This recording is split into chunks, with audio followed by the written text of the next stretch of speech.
Hola, ¿cómo están todos ustedes? Bienvenidos y bienvenidas a un episodio más de Susurros y Reminiscencias. Este espacio donde exploramos las fuerzas invisibles que moldean nuestra experiencia humana. Hoy vamos a hablar de una palabra tan cotidiana como profunda. Responsabilidad.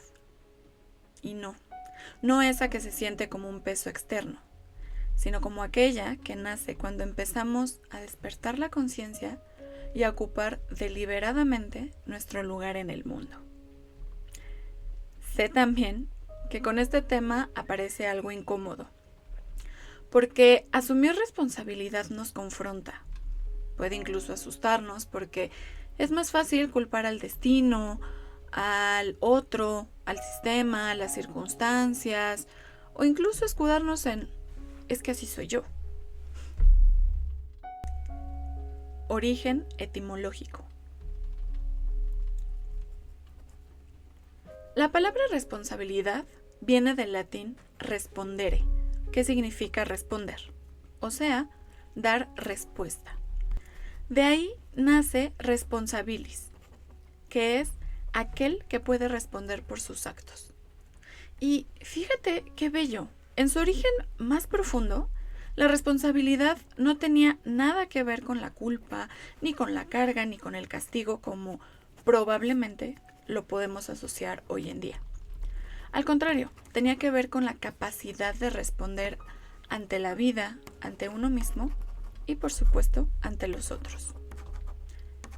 Es decir, que la responsabilidad, antes que una obligación, es una facultad consciente.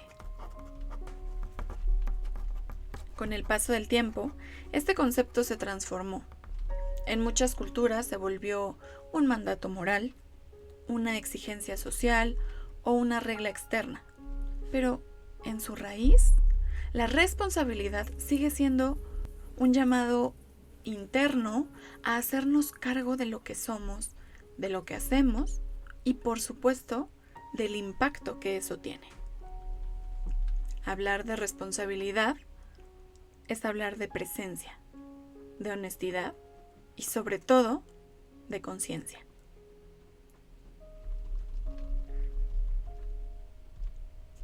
Y cuando en este espacio hablo de responsabilidad, me refiero estrictamente a aquello que está dentro de mi dominio.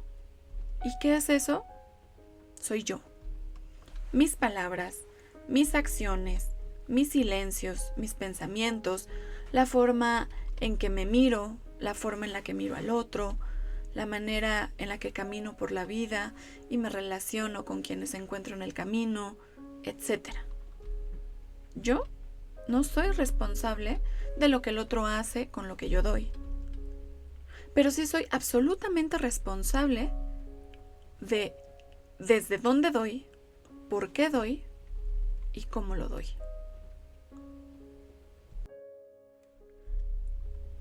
Antecedentes culturales. A lo largo de la historia, distintas culturas han reflexionado profundamente en este tema. Y nosotros hoy hablaremos desde la antigua Grecia, Oriente y hasta los pueblos andinos.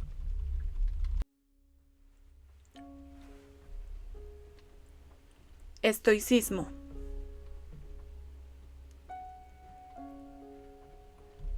La filosofía estoica, que nace en la antigua Grecia y florece después en Roma, no era solamente una corriente de pensamiento, era toda una forma de vivir. El creador y fundador de la filosofía estoica fue Zenón de Sitio. Zenón fundó el estoicismo en Atenas, enseñando solamente en un pórtico llamado Stoa Poikile, o sea, pórtico pintado. Y de ahí viene el nombre de estoicismo. En esencia, el estoicismo propone vivir de acuerdo con la razón, la virtud y la naturaleza, aceptando con serenidad lo que no podemos controlar. Para los estoicos, la vida humana inevitablemente está atravesada por cambios, pérdidas, enfermedad, incertidumbre y dolor. Pero el sufrimiento no proviene únicamente de lo que sucede afuera, sino de cómo respondemos a eso que sucede. Ellos hacían una distinción muy clara entre dos cosas: lo que depende de nosotros y lo que no depende de nosotros. Y enseñaban, a grandes rasgos, que solo somos verdaderamente responsables de nuestro mundo interior, de nuestros pensamientos, de nuestras decisiones, de nuestras acciones y de nuestra actitud ante la vida. Te comparto por capas todo este pensamiento para llegar al núcleo. Primer punto. El estoicismo propone vivir de acuerdo con la naturaleza y, por lo tanto, en la razón. Para los griegos, la naturaleza y la razón estaban profundamente ligadas. Y para los estoicos, la naturaleza no solo existe lo biológico, sino también el orden racional del universo. Esto es llamado desde la antigua Grecia como logos, que es el orden racional del universo.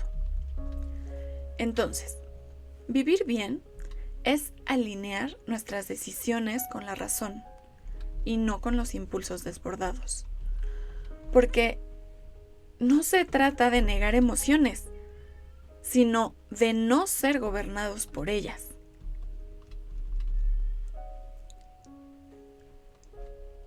Número 2. La virtud como único bien verdadero.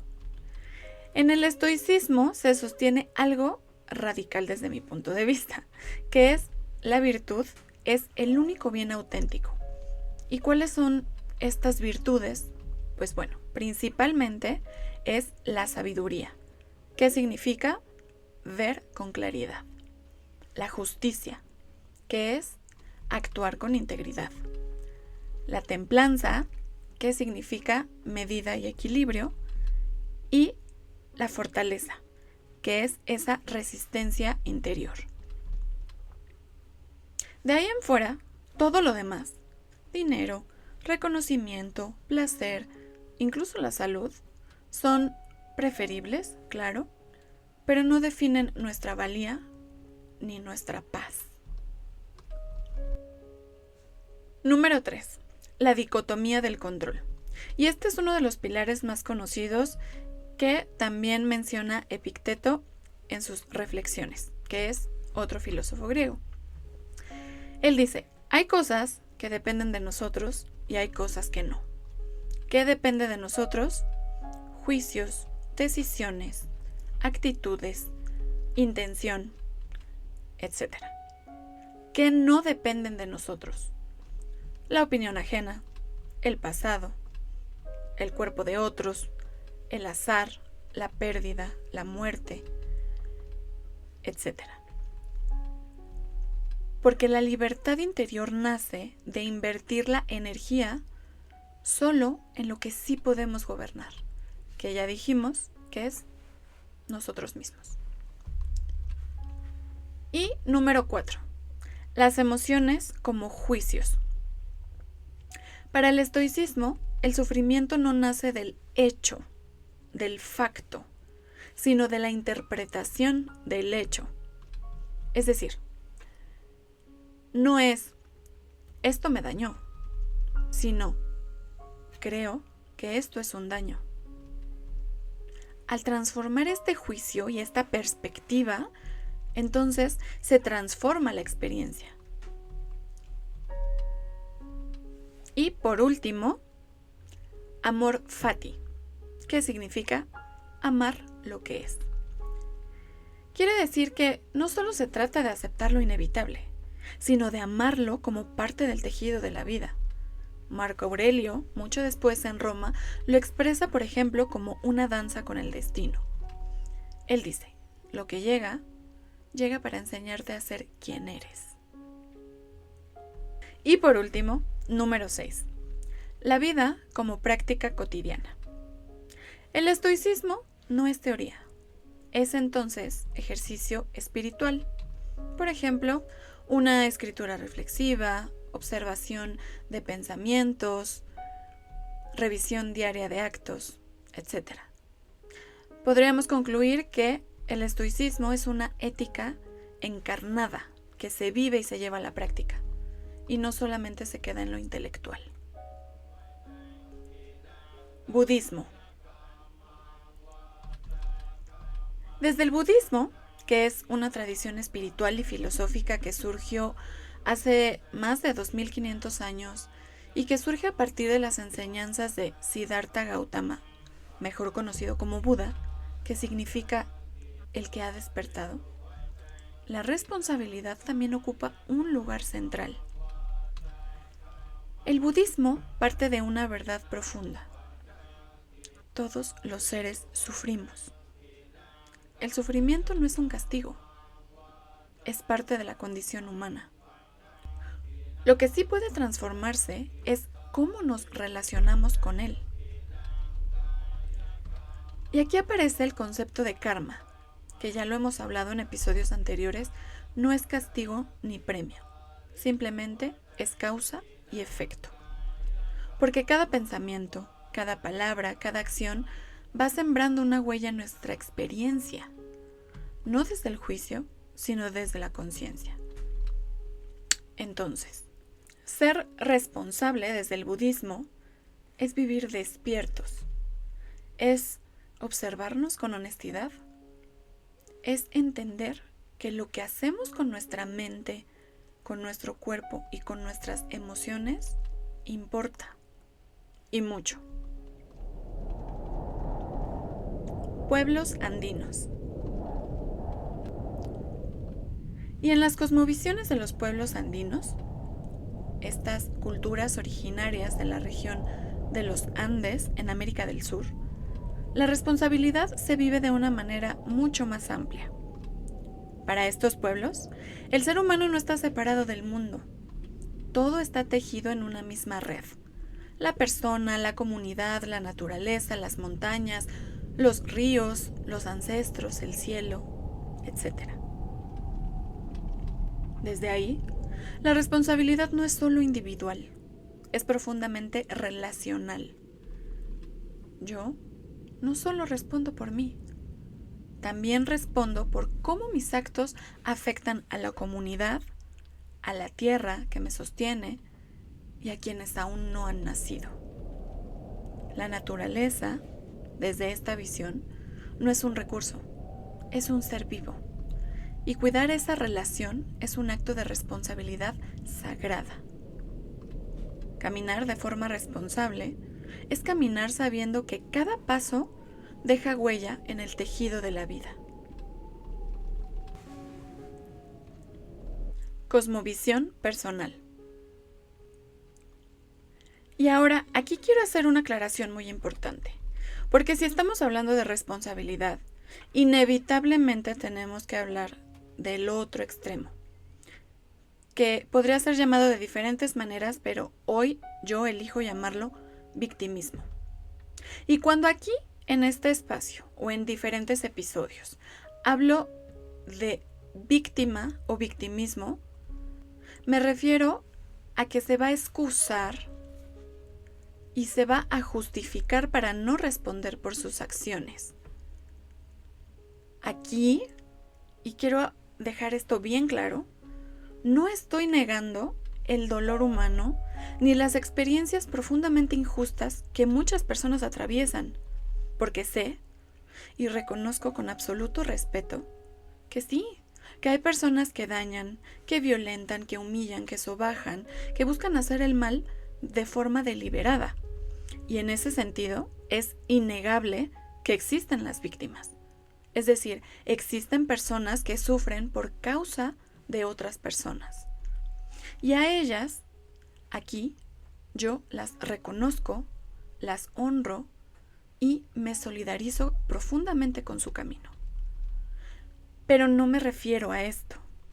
Cuando yo hablo de la postura de víctima, me refiero a algo distinto. Y reitero, a la negación de nuestros actos, a negar nuestra propia responsabilidad, a evadir consecuencias de nuestros actos, a justificar en lugar de asumir y a señalar en lugar de mirarnos. También puede ser a quedarnos en la herida sin transformar lo que esa herida vino a mostrarnos. Porque el enfoque de este espacio radica en uno mismo, en nuestro ser y en nuestro mundo interior, para que una vez que lo miremos y reflexionemos en torno a él, podamos habitar el mundo externo desde nuestra conciencia y desde nuestra responsabilidad.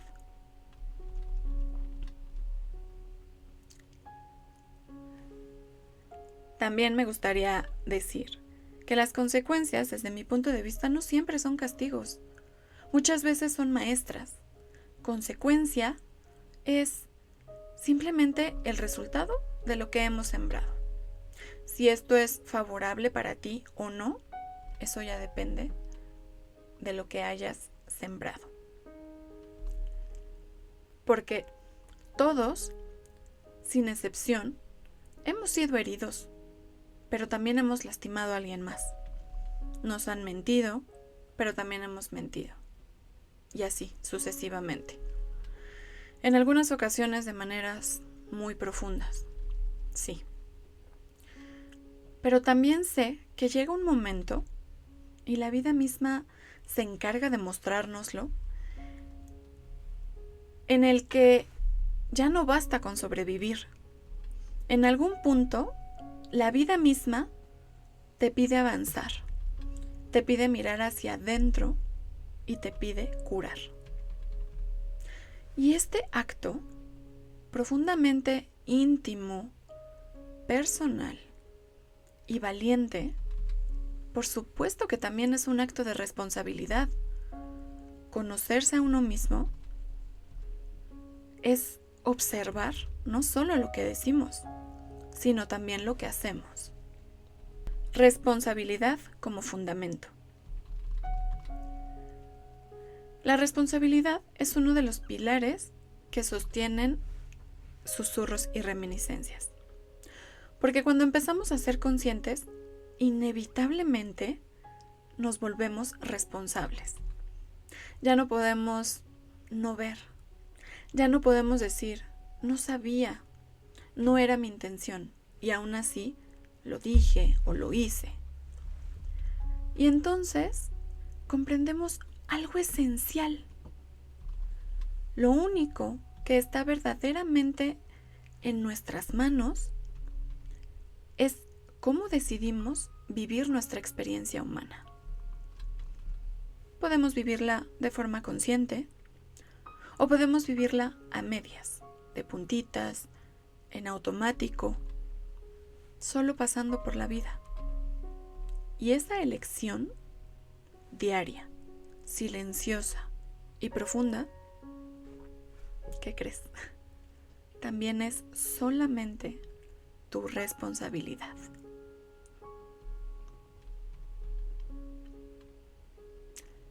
Referencias cinematográficas. El cine también nos ha recordado este llamado hacia la responsabilidad interior. Por ejemplo, y por mencionar simplemente algunos, en Matrix nos muestra el instante en el que Neo elige la píldora roja. Esa elección es simbólica, porque significa hacerse cargo de la verdad, incluso si duele, incluso si esta elección derrumba lo conocido. La responsabilidad comienza cuando dejamos de preferir la comodidad de lo ilusorio. En caso de que no los vea, buenos días, buenas tardes y buenas noches.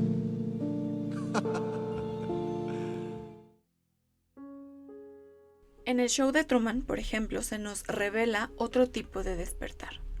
Truman vive dentro de un mundo diseñado para mantenerlo en la inconsciencia.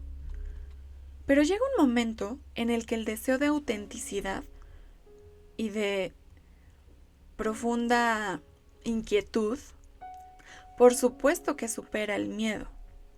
Y allí, cuando decide salir, aparece la responsabilidad como acto de libertad interior. Estas historias no hablan de héroes externos, sino de decisiones internas y de decisiones que cambian el mundo. Conclusión. Cuando dejamos de culpar, comienza la vida real. La responsabilidad es el puente entre lo que somos y lo que podemos llegar a ser. Es la alquimia que convierte la conciencia en acción. Creamos un mundo con cada gesto, con cada palabra, con cada silencio. Elegimos incluso cuando creemos que no estamos eligiendo. Porque ser responsable no es cargar con el peso del mundo. Es aprender a habitarte con honestidad. Es dejar de pedir afuera lo que solo puede brotar de dentro. Es dejar de huir de ti. Es aprender a decir con el alma firme, esto sí depende de mí. La responsabilidad no te quita libertad, al contrario, te la devuelve. Porque cuando te haces cargo de ti, ya no caminas esperando a que alguien más venga a salvarte. No, caminas sabiendo que tú eres parte del milagro que te habita. Y al final, no sé, solo al final, tal vez se trata de esto, este viaje, de aprender a responderle a la vida con el alma despierta.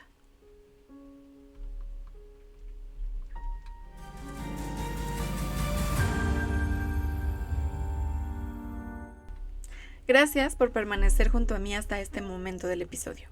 Recuerda que yo solamente pongo el tema sobre la mesa, pero tú sacas tus propias conclusiones. Por mi parte, deseo que cada decisión, por pequeña que sea una invitación a habitarte con más verdad, más presencia y más valentía.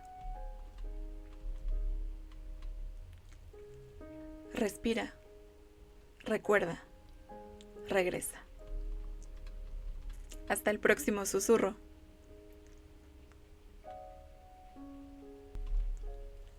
Referencias bibliográficas. Si este tema es de tu interés, te dejo algunas referencias que puedes empezar a explorar. Viktor Frankl, El hombre en busca de sentido. Epicteto, Manual de vida. Marco Aurelio, Meditaciones. Séneca, Cartas a Lucilio. Y Pierre Hadot, Ejercicios espirituales y filosofía antigua.